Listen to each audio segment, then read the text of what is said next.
Hi upcoming teachers. ఈరోజు మనము 2019 జనవరి 18వ తేదీ మార్నింగ్ సెషన్లో జరిగిన టెట్కమ్ టీఆర్టీలోని మ్యాథ్స్ బిట్స్ నేర్చుకోబోతున్నాము. వీడియోని లాస్ట్ వరకు చూడడానికి ట్రై చేయండి. ఓకేనా? సబ్స్క్రైబ్ చేసుకొని వీడియో చూస్తే కొంచెం బాగుంటుంది. సరే, ఇక్కడ మనం ఫస్ట్ బిట్ చూసామంటే ఒక గ్రామ జనాభా 18,750. ఆ గ్రామ జనాభా పెరుగుదల రేటు సంవత్సరానికి 8% పెరుగుతూ ఉందంట. అయినా 2 సంవత్సరముల తర్వాత ఆ గ్రామ జనాభా ఎంత అన్నారు. ఇప్పుడు ఫస్ట్ సంవత్సరం ఎంత ఉన్నారంట? 18,750 ఉన్నారు. ఎంత పెరిగారు? ఇందులో 8% పెరిగారు. అంటే 18,750లో 8% అంటే 8/100 పెరిగారనమాట. ఇప్పుడు ఇది ఫస్ట్ ఇయర్ ఉండే జనాభా. దీన్ని మనం సింప్లిఫై చేస్తామంటే 18,750 ప్లస్ దీన్ని సింప్లిఫై చేస్తే 0 0 క్యాన్సల్, 2తో 2 4ల 2 5ల మళ్ళీ 5తో 5 3ల 15, 5 7ల 35, 5 5ల అంటే 375 ఇంటూ 4 చేస్తామంటే 1500 వస్తుంది. ఇప్పుడు ఈ మొత్తాన్ని కూడామంటే 20,250 వచ్చింది. ఇది ఒక సంవత్సరం తర్వాత ఉండే జనాభా. ఇక్కడ 2 సంవత్సరాల తర్వాత కదా అడిగారు. నెక్స్ట్ ఇయర్ ఎంత ఉంటారంటే ఈ 20,250కి మళ్ళీ 8% పెరుగుతారు కదా. So 20,250 into 8/100. ఓకేనా? ఇక్కడ 0 0 క్యాన్సల్, 2తో 2 4ల 2 5ల 5తో 5 4 20, 0 5 5ల అంటే 405 ఇంటూ 4 చేస్తామంటే మనకి 1620 వస్తుంది. ఈ 20,250కి 1620 యాడ్ చేసుకున్నామంటే 21,870 వస్తుంది. ఓకేనా? థర్డ్ ఆప్షన్ వస్తుంది. అర్థమైందా క్లియర్గా? అంటే ఫస్ట్ ఇంత జనాభా ఉన్నారు, 8% పెరిగారు అంటే దీనిలో 8% కనుక్కుంటే మనకు 1500. ఇవి 2 యాడ్ చేసామంటే 1 ఇయర్ తర్వాత ఇంత. ఇక్కడ 2 సంవత్సరాలు అన్నారు కదా క్వశ్చన్లో. సో 2వ సంవత్సరం ఇంతకి మళ్ళీ ఇందులో 8% ఇంత పెరిగారు కదా. ఇప్పుడు ఈ 2 యాడ్ చేసామంటే మనకి థర్డ్ ఆప్షన్ వచ్చింది. నెక్స్ట్ బిట్ చూస్తే 2 ధన సంఖ్యల భేదం 24. ఒక దానిని రెండవ దానితో భాగించగా వచ్చే భాగఫలము 1.5 అయినా వానిలో పెద్ద సంఖ్య ఎంత అన్నారు. ఇక్కడ ఫస్ట్ 2 ధన సంఖ్యల భేదము అన్నారు. ఒకటి ఎక్స్ వై అనుకుంటే భేదము అంటే మైనస్ చేయాలి కదా.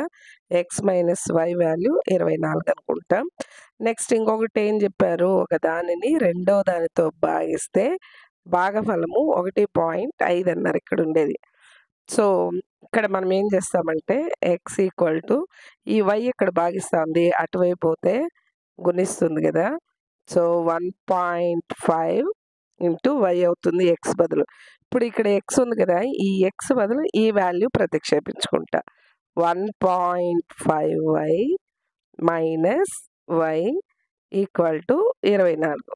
ఇక్కడ 1.5లో 1.5 వైలో నుంచి ఒక వై తీసేస్తే 0.5y మిగులుతుంది లెఫ్ట్ సైడ్, రైట్ సైడ్ 24. మనకు వై వాల్యూ మాత్రం తీసుకున్నామంటే ఇది గుణిస్తుంది, ఇటువైపు వెళ్తే భాగిస్తుంది కదా. 0.5 ఈ పాయింట్ పోవాలంటే లవంలో 0 పెట్టుకొని పాయింట్ తీసేస్తున్నా. 5తో 5 4 20, 5 8 40. సో వై వాల్యూ మనకి ఎంత వచ్చిందంటే 48 వచ్చింది. Y value 48. ఈ వై వాల్యూని తీసుకెళ్ళి ఇందులో ప్రతిక్షేపించామనుకోండి ఎక్స్ వాల్యూ వస్తుంది.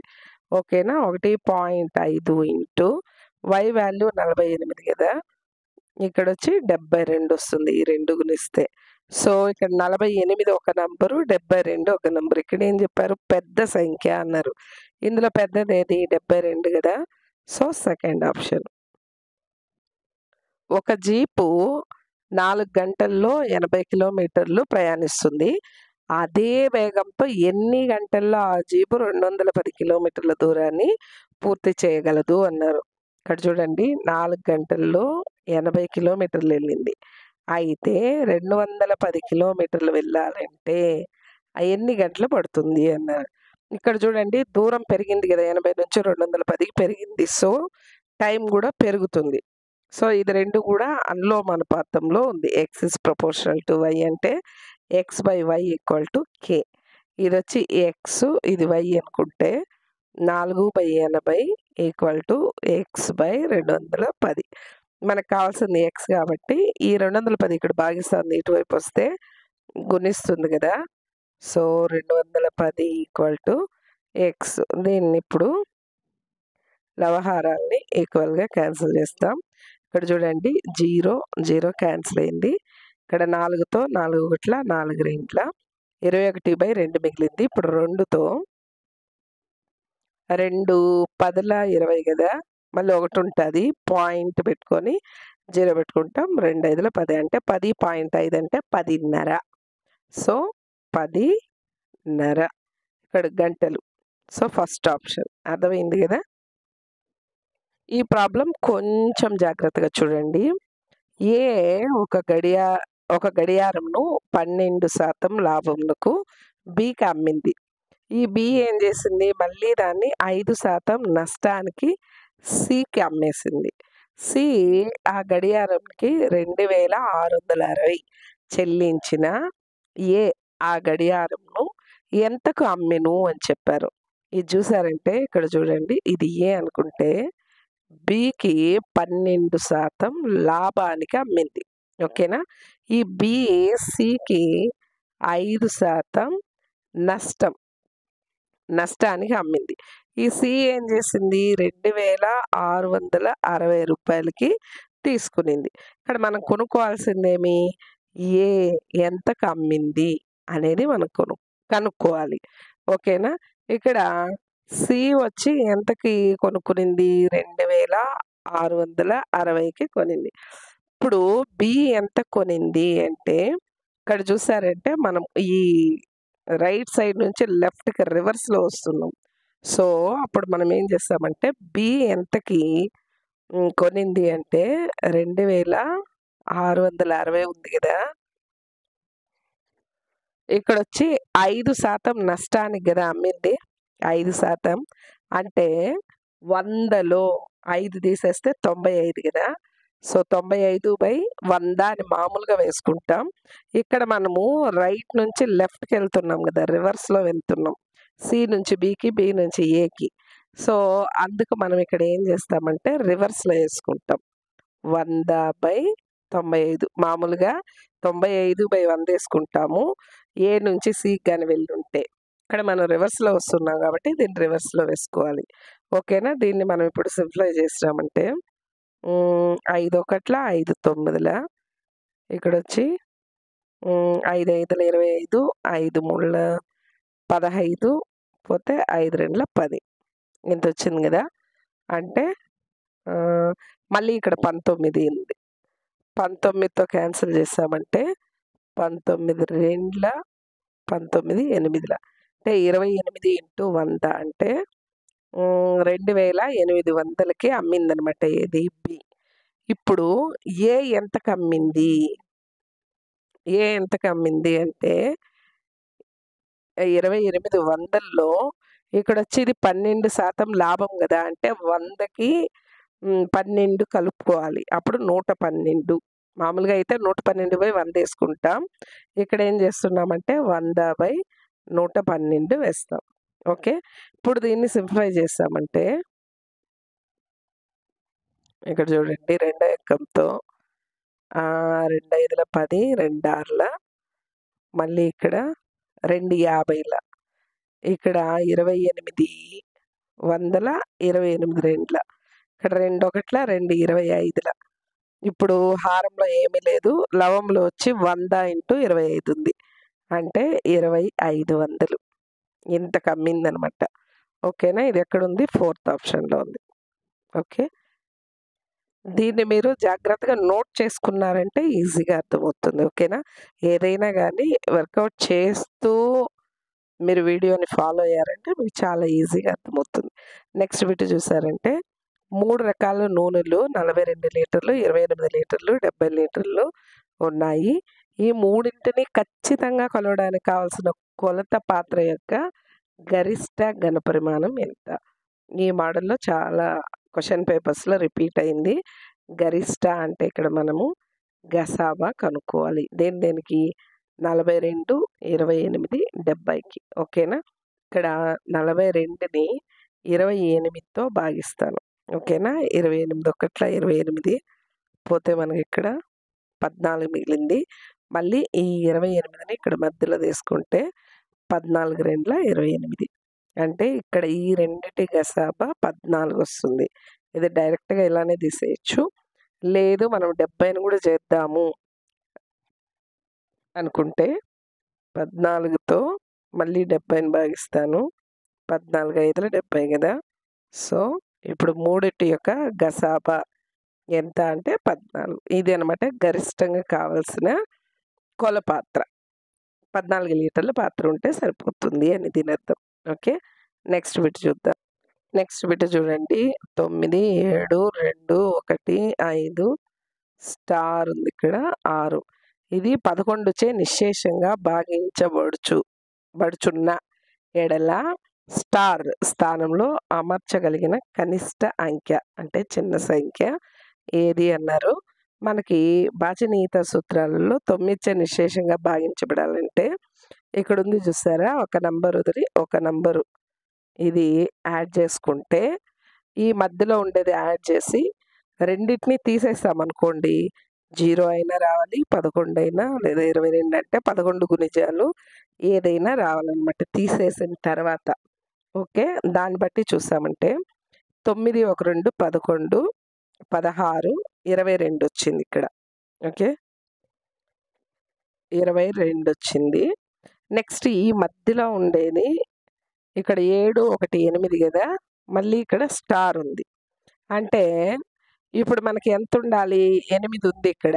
ఈ 2 కలుపుకుంటే 11 అయినా ఉండాలి, 22 అయినా ఉండాలి. ఓకేనా? ఇక్కడ 8 తీసేసామనుకోండి దీంట్లో. తీసేస్తే 14 మిగిలింది. మనకు కావాల్సింది 11 గుణిజాలు రావాలి. సో, దీంట్లో నుంచి 11 తీసేసామంటే 3 ఫస్ట్ ఆప్షన్ వస్తుంది. లేదా ఇది 11 అవ్వాలంటే మనం ఎంత యాడ్ చేసుకోవాలి? ఇప్పుడు మనకి ఈ 2 కలుపుకుంటే 8 వచ్చింది. ఈ 8కి ఎంత కలిపితే 11 వస్తుంది? 3 కలిపితే వస్తుంది కదా! సో, అదే అనమాట ఇది. ఓకే. నెక్స్ట్ బిట్ చూడండి. మిస్టర్ ఏ అనే ఒక వ్యక్తి ఒక సెకనులో 1/2/3 మీటర్లు నడవగలడు. అయినా 12 నిమిషాలలో అతను నడిచే దూరం ఎంత అన్నారు. ఇక్కడొచ్చి సెకన్ ఉంది. ఇక్కడ నిమిషాలుంది. నిమిషాలను సెకన్‌లోకి మార్చాలంటే 12 × 60 చేయాలి. అంటే 60తో గుణించామనుకోండి. ఒక నిమిషానికి 60 సెకండ్లు కదా! ఇది మొత్తం సెకండ్‌లోకి మారిపోతుంది. ఓకేనా? ఇక్కడ ఒక సెకండ్‌కి ఇంత దూరం నడిచాను. ఇప్పుడు దీన్ని ఏం చేస్తామంటే 3 5/3గా రాసుకుంటాం. ఓకేనా? ఇప్పుడు 12 నిమిషాల్లో అంటే 12 × 60 సెకండ్లకి ఎంత దూరం నడుస్తాడు అనేది క్వెషన్. ఒక సెకండ్‌కి ఇంత దూరం అయితే ఇన్ని సెకండ్లకి ఈ 2 గుణించుకోవాలి అంతే. 12 × 60 × 5/3 ఇది గుణిస్తే సరిపోతుంది. ఓకేనా? ఇక్కడ 3 ఒకట్ల 3 4 12 ఇంకా హారంలో ఒకటి ఉంది వదిలేస్తాం. 4 6 24, 24 5 120 ఇదొక 0. ఓకేనా? ఫోర్త్ ఆప్షన్ వస్తుంది. నెక్స్ట్ బిట్ చూడండి. 10 మీటర్ల పొడవు, 8 మీటర్ల వెడల్పు గల స్థలంలో 5 మొక్కల పాదులు తీయబడినాయి. మొక్కల పాదులన్నీ 2 మీటర్ల భుజం గల చతురస్రాలైన మిగిలిన ప్రదేశం యొక్క వైశాల్యం కనుగొనండి అన్నారు. ఇక్కడ చూసారంటే ఇది ఒక దీర్ఘచతురస్రాకారంలో ఉందనమాట. ఒక పొలం.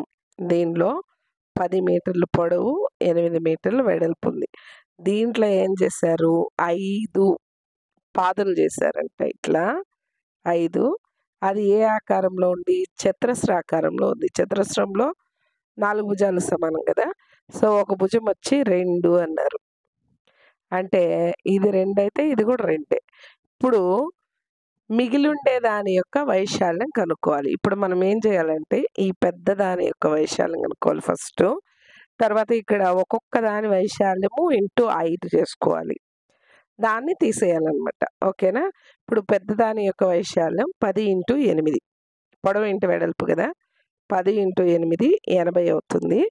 ఈ మొత్తంలో నుంచి ఈ 5 పాదుల యొక్క వైశాల్యాన్ని తీసేయాలి. ఇప్పుడు ఈ ఒక్క పాది దీని యొక్క వైశాల్యం ఎంత అంటే 2 ఇంటూ 2 4 అవుతుంది. ఇది కూడా 4 4 4 4 ఇలాంటివి ఎన్ని ఉంది? 5 ఉంది. 5 4 20. ఆ 20 అనేది ఈ 80లో తీసేసామనుకోండి, మనకి 60 చదరపు మీటర్లు వస్తుందనమాట. థర్డ్ ఆప్షన్ అర్థమైందా? ఫస్ట్ పెద్దదాని యొక్క వైశాల్యం కనుక్కున్నాం.